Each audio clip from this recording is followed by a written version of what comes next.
America is home to 33 million small businesses, the beating heart of communities across the country. And proof that the American dream is still alive.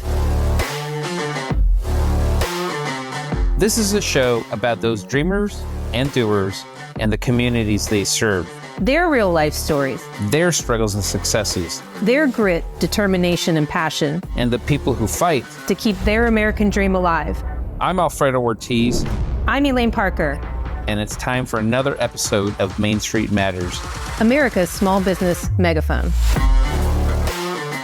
Hi, and welcome to another episode of Main Street Matters. I'm Elaine Parker, the president of the Job Creators Network Foundation. And I'm Jordan Bruno, vice president of Job Creators Network. And you can subscribe to the show at salempodcastnetwork.com or wherever you get your podcasts from. Today, we are so excited. We're joined by Bill Bennett. He is the former U.S. Secretary of Education under Ronald Reagan and also a senior education policy advisor at Job Creators Network. Bill will also be joining us at our second JCN Freedom Fighters Summit and Gala, May 1st through the 2nd in Savannah, Georgia. It is at the Westin Golf Resort and Spa. And if you want to register for the event, you can go to jcnsummit2025.com and register. And if you want to use a promo code, you can use JCN2025 BOGO50, BOGO 50, and you can get 50% off your second ticket. So, Mr. Secretary, thank you so much for joining us, and thank you for joining us at our summit. You bet, Elaine. Can everybody hear me all right? We hear you just fine. We're so excited to have you come and join us down in Savannah.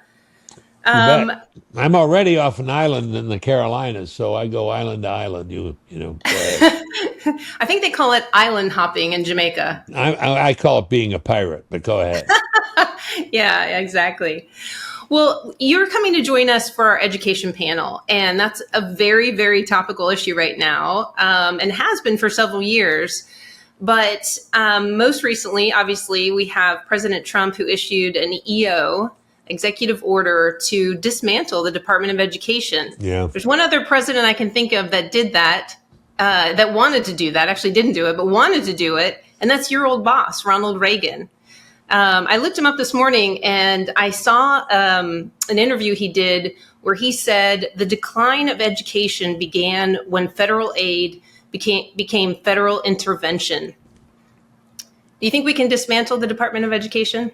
Oh, you can make that case that Ronald Reagan did. Interesting story. I'll tell it quickly. He wanted to dismantle it, but I was being held hostage by a Republican, actually, not a real Republican, I would say, Lowell Weicker of Connecticut. And he's told the president, I will not confirm Bennett as secretary unless you promise not to dissolve the department. And I called the president. I said, I don't need this job. Go ahead. It's okay with me. And he said, no, I don't think I have the votes anyway. He counted and needed 60, and as you need today, so he couldn't dissolve it. So he said, see if you can make some sense out of it. And I tried to do that. But what the president's trying to do can be done, a lot of it. You can move it around. You can send some of the functions to other places in government. If you do that, you're not shrinking the size of government. You're just rearranging where the pieces are. But there are other pieces that could go. And as we write in the piece, you take something like Title I, which is a huge program, many billions of dollars. And instead of sending it to the states, as we say, or as the president's been saying, and as Secretary Linda McMahon's been saying, send it to the people in the states. Why do I want to do that? Why do I want to say that? Send it to the people rather than the states. If you send it to the states, I would point out to the president, and I'm going to point out to the president, that you're sending it to Gavin Newsom. You're sending it to Jay Pritzker. You're sending it to the governor of New Jersey and the governor of New York. Do you really want to do that? Why don't you send it to the people of New Jersey, the people of New York, the people of California, the people of Illinois? Title I is a program for poor kids. Send the money to the poor parents. It can only be used for education. It's a voucher. It's a stamp. It's an approval. It's a check. It's however you want to call it. and they take it to the school of their choice. It seems to me that's a better way to do it. Seems to us, I should say, to Alfredo Ortiz and to me, a better way to do it. Let the parents decide. Educational choice is in large parts of America, but not in all parts of America, and it sure isn't in those 4 states that I mentioned. So that's the way that I would do it. I think that's the key in this. And we point out in the article, I just want to go to the article here because it's a wonderful statistic, and I was not aware of it. But according to Gloria Romero, co-founder of the Charter School Explorer Academy, local and state education agencies employ approximately 50,000 people, mainly to comply with burdensome requirements imposed by the education department. All right, so probably 10,000 of them are assigned to Chapter 1, Title 1. Well, all you got to do is identify those parents now who are eligible, and anyone can do that, income tax forms and so on. Send them the voucher, send them the slip, if you will, the pay stub, what is it when you submit an expense, you know, and they will be able to cash it in at a school. And that's the way to do it. Do that for Chapter 1, Title 1. Do that for the Pell Grants. Pell Grants are these enormous programs, billions and billions of dollars, that go to colleges and universities.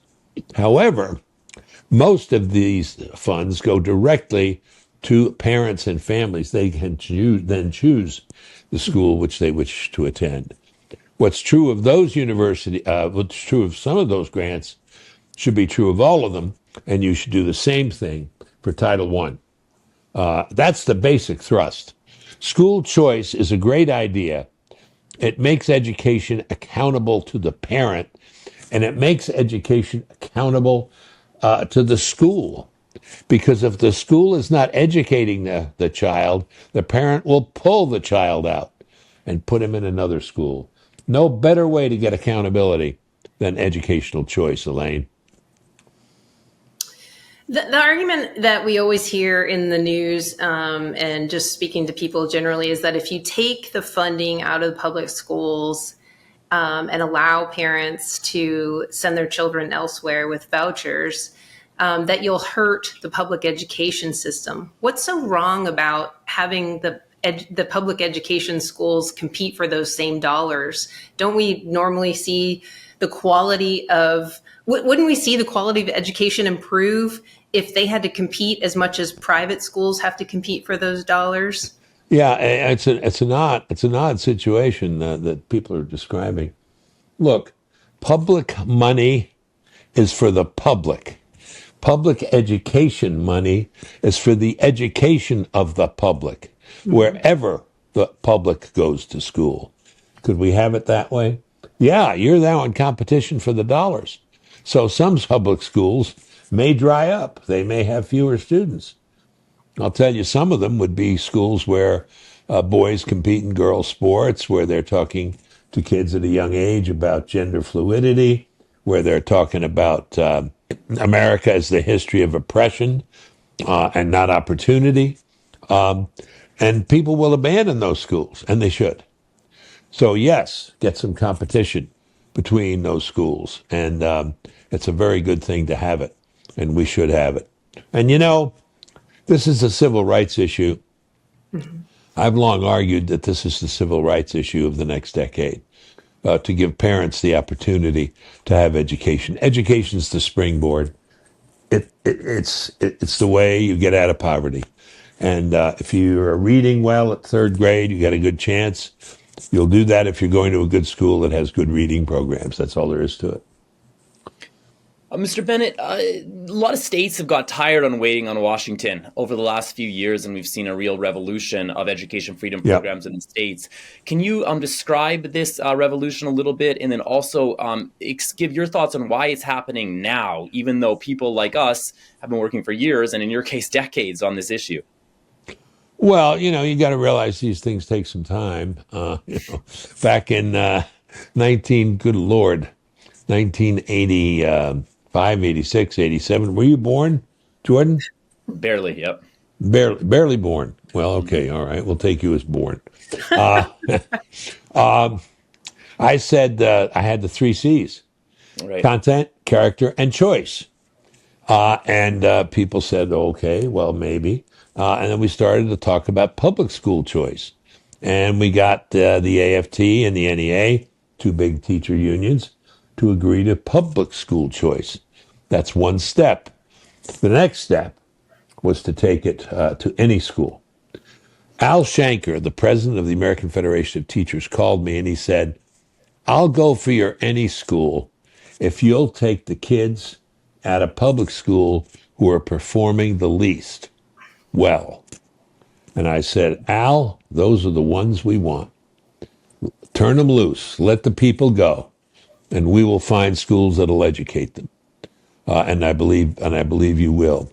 So it took a while, but the idea did catch on in the States. You've got wonderful governors like Kim Reynolds in Iowa. I got to give credit to Doug Ducey. I really think Doug in Arizona started this whole thing by having choice throughout the school system. They did the same thing in West Virginia. Governor Justice, now Senator Justice, did this. As these governors have caught on to the idea and have seen the point of it, thanks to the Job Creators Network, not least, and to the benefits of school choice, they have championed it. And so we have seen, even without decrees from Washington or loosening of decrees from Washington, that some of these governors take the saddle in hand or take the stirrups in hand and ride this horse. Hi, everyone. I want to personally invite all of you to come to JCN's second Freedom Fighters Summit and Gala on May 1st and 2nd in beautiful Savannah, Georgia. This event is going to be a who's who of conservative political figures. Media stars like Hugh Hewitt, Sarah Carter, Trish Regan, and Mike Gallagher will be joined by political minds like Kellyanne Conway and Steve Moore, as well as Governors Glenn Youngkin from Virginia and Brian Kemp from Georgia. You'll also get to meet yours truly and Alfredo Ortiz, the hosts of Main Street Matters, and many of our past guests. There'll be great entertainment too, from the comedy legend of Rob Schneider to music by country superstar Lee Greenwood. There's a limited number of seats, so reserve your spot today. Go to jcn2025summit.com and use promo code JCN2025 BOGO50 to get a second ticket at 50% off. Again, go to jcn2025summit.com now and use promo code JCN2025 BOGO50 to get a second ticket at 50% off. And get your tickets before they sell out. The way I see is so exciting about this federal movement is, I tell me if I'm wrong, but most of the states' voucher programs are for a few $1,000s.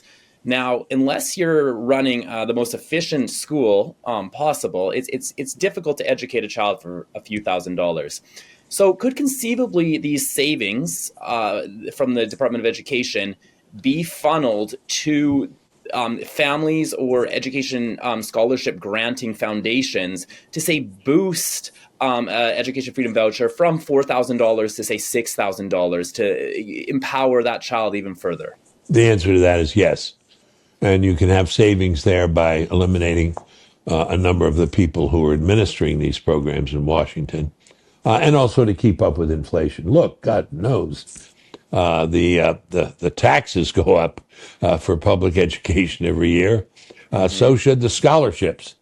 And that's maybe the best word for it, Jordan. Scholarships is what we're offering. Yes, they should go from 4 to 6 or 7 to 8 now in the times in which we live. And there's no reason they should not. This is a distinct population. It's not for everybody. But if you qualify, yes, the answer is yes. Mr. Secretary, according to your article, student reading scores fell in 2024 to some of their lowest levels in decades. Yeah. and math scores stagnated, remaining well below pre-pandemic levels. Only around a third of students are proficient in these foundational skills in today's economy, despite continued increase in federal spending. What do you think are some of the biggest factors contributing to that declining performance? Well, first of all, you could argue that since the establishment of the department, we have done a worse job educating our children. The scores now are about where they were in 1979. So here we are 50 years later, 45 years later, we haven't done any better, having spent all this money. The main factors are whether the school is producing, whether it's performing well enough. And one of the best tests for that, as I've already said, maybe too many times already, is whether parents want to send their child there, whether they're comfortable with the child there, whether they think the school is doing its basic job. What's that basic job? When we survey parents, they say the following, Elaine: teach our children how to read and write and count and think. And 2, help them develop reliable standards of right and wrong. Pretty simple, pretty straightforward, pretty direct, and we're not doing it. There are ways of teaching reading, by the way, using phonics, not the look-say method.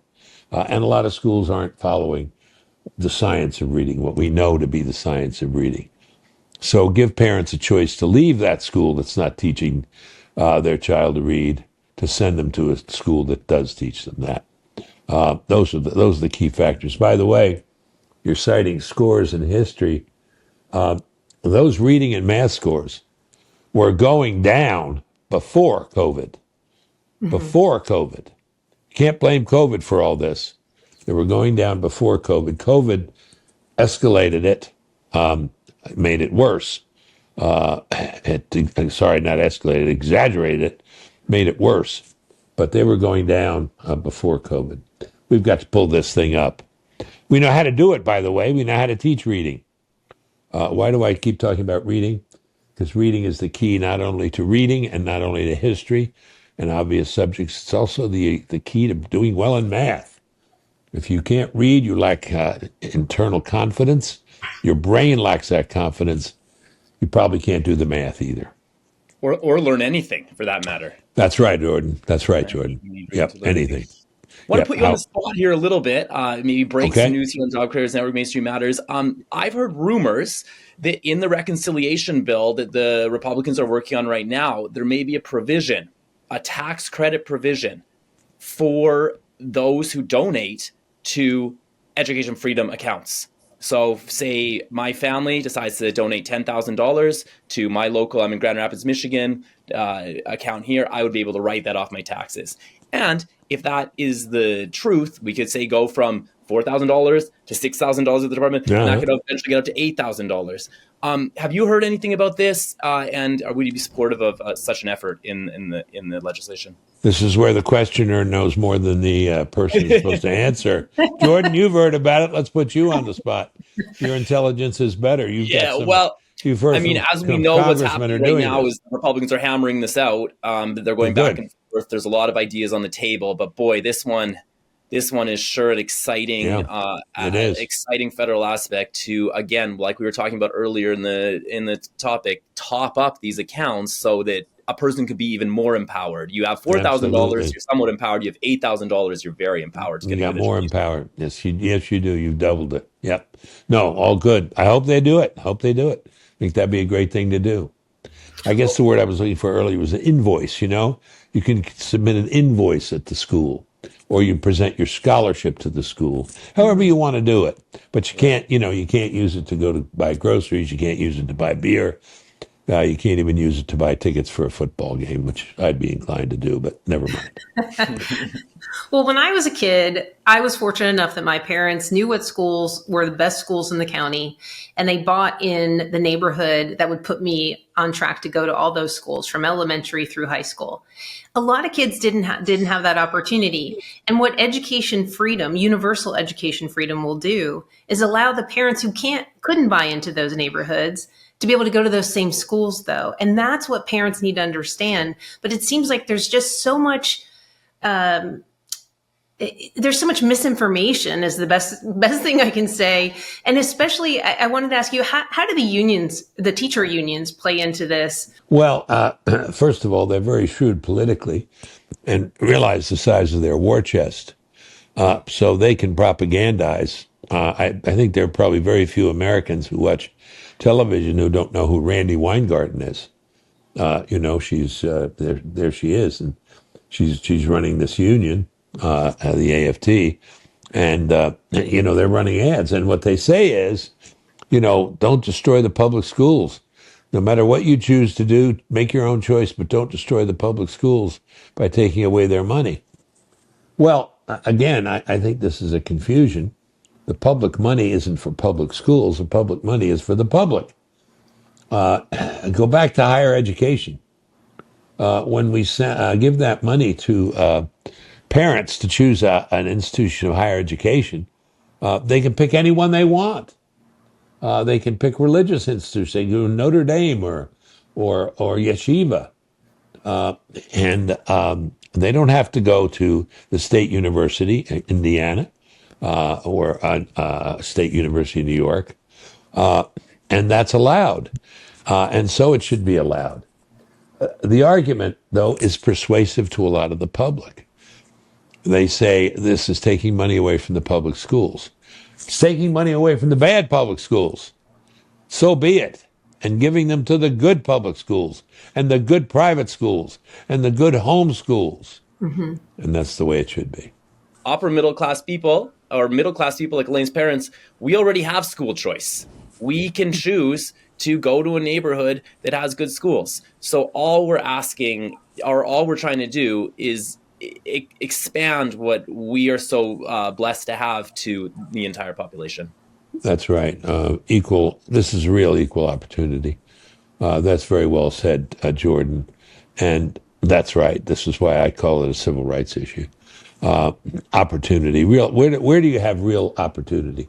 Where can you guarantee, real equal opportunity? How about in schooling? By giving people the chance to send their kids to good schools. I think that's a way to do it. Well said.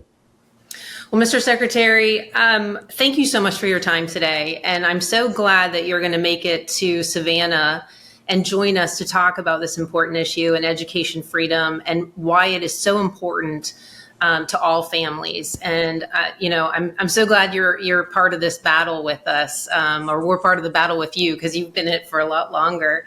So thank you so much for joining us today. Yeah, well, this old soldier's, you still got one fight in him, but but I know where the lines are, and I will get to the front. I promise. Okay. Thank you, Elaine. Thank you, Jordan. So much. Thank you, and thank you all for taking the time to tune in to Main Street Matters today. You can join us at the Freedom Fighters Summit in Gala May 1st and 2nd. It'll be at the Westin Golf Resort and Spa. You can go to jcnsummit2025.com and you can use promo code JCN2025 BOGO50. That's BOGO 50 and get 50% off the second ticket. I want to thank you all for taking the time to tune in to Main Street Matters, America's Small Business Megaphone. New episodes debut every week, Wednesdays and Friday. You can subscribe to the show at salempodcastnetwork.com or wherever you get your podcast from. And we'll be back soon with another episode. Bye for now.